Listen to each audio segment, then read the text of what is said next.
به نام خداوند بخشنده و مهربان. همدیاران عزیز، روز شما بخیر در هر کجای باشید و در هر ساعتی که ما را تماشا میکنید. چنانه که دوستان چند وقت پیش اعلان کرده بودن، یک طرح جدید را با نام 100 سوال و 100 جواب، 100 سوال به بنده و برای جواب دادن، و امروز ما یک سلسله گفتارها را از روی این برنامه، از روی این طرح دوستان آغاز خواهیم کرد و امیدواریم که در کوتاه‌ترین فرصت به همه سوال‌هایی که شما فرستاده زحمت کشیدید جواب بدهیم. و باید گفت که تا این لحظه که قبول سوال‌ها تمام شد، تقریبا چند روز پیش بیشتر از 160 سوال وارد شده است طبق معلوماتی که دوستان دادند و ترتیب انتخاب سوال‌ها یا کدام سوال‌ها انتخاب شد، کدام سوال‌ها انتخاب نشد، این دیگر به مسئولیت خود کارمندان یا مسئولین این طرح بود و آنها به ما گفتند که از بین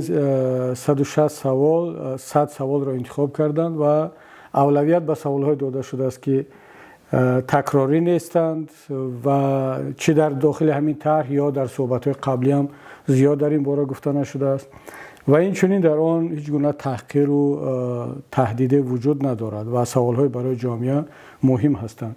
اما ترتیب جواب گفتن را دیگر خود کامپیوتر یا همون شبکه یوتیوب به شکل طبیعی، حالا من نمیدونم از زمانی وارد شدن این ترتیب را به نظر گرفته است یوتیوب یا از روی که بیشتر لایک یا طرفدار پیدا کرده است این سوال. به هر صورت ما برای آنکه ناعدالتی نشود و برادران دوستان گمان نکنند که سوال کسی رو پیش و عقب برده باشیم، نه، هر طوری که در صفحه اینترنتی هست همونطور خوانده می شود و انشاءالله امیدواریم که شما با سوالهای خودتون جوابهای مناسب رو پیدا خواهید کرد. اما این را هم بگم که دوستان پیشنهاد کردن که ما این رو در چند سلسله گفتار ثبت خواهیم کرد، چون سوالها خیلی زیادند. بعضی از سوالها میتواند جواب کوتاه طلب کند، بعضی از سوالهای دیگر جوابهای طولانی‌تر و مفصل و این دیگر از روی کدام برنامه نمی رود. ما برای هیچ کدام سوال نه آمادگی داریم نه وقت جدا کردیم و از روی خود محتوای سوال و از روی آنکه در همین لحظه من چگونه آماده‌ام به این سوال جواب بگویم، مدت سوال و جواب میتواند از یکدیگر فرق کنند.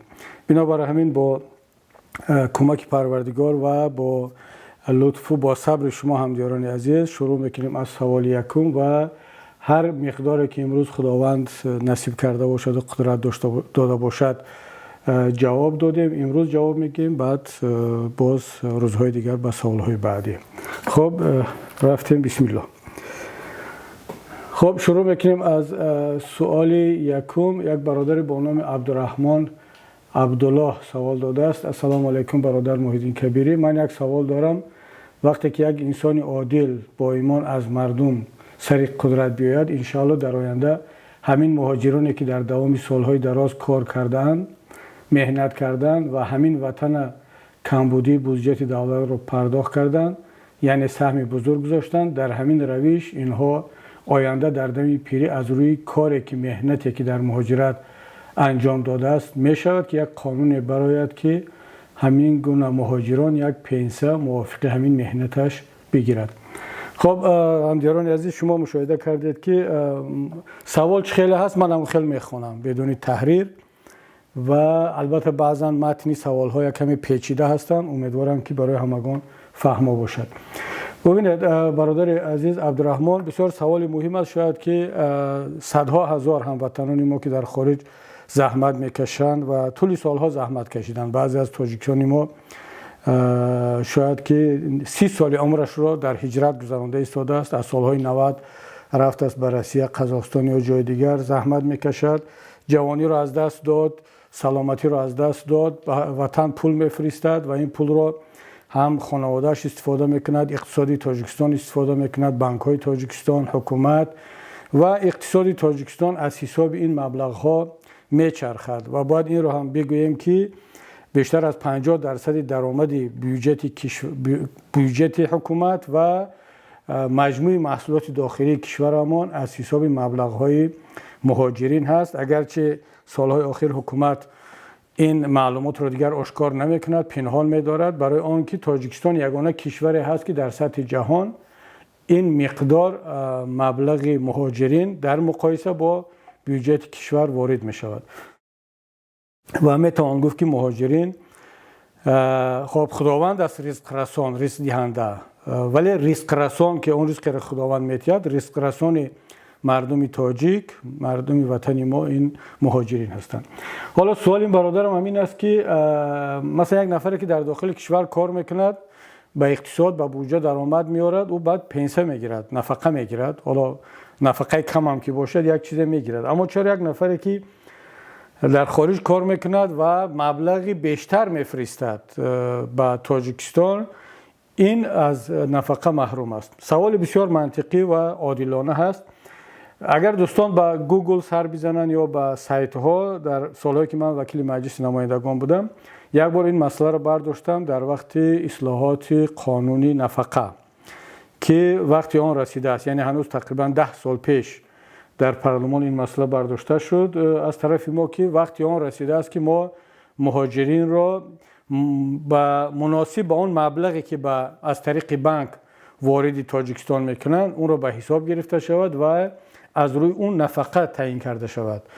و چون وقتی یک نفر سلامتی را از دست می‌دهد، به سن پیری میرسد، جوانی را از دست می‌دهد، به وطن برمیگردد، وطن هم باید از او قدردانی کند.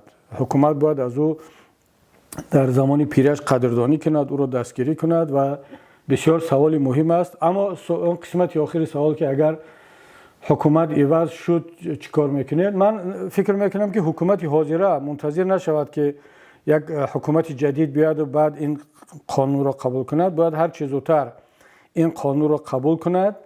ولی اگر که نکرد هم با هر دلیل حتما شک نیست که اگر پیمان ملی تاجیکستان سر قدرت بیاد، این یکی از قانون‌های اولیه میشود که ما قبول خواهیم کرد، برای آنکه این بسیار هم به انصافی و ناعادلانه میشود وقتی که یک نفری که به بودجه کشور مبلغ وارد میکند، اقتصادی ما را کمک میکند، نجات میدهد، حتی میشود این خیلی گفت در سالهای پیری از کمک دولت محروم باشد. بنابر این سوال بسیار خوب بود برادر عزیز و جواب ما هم همین گونه است.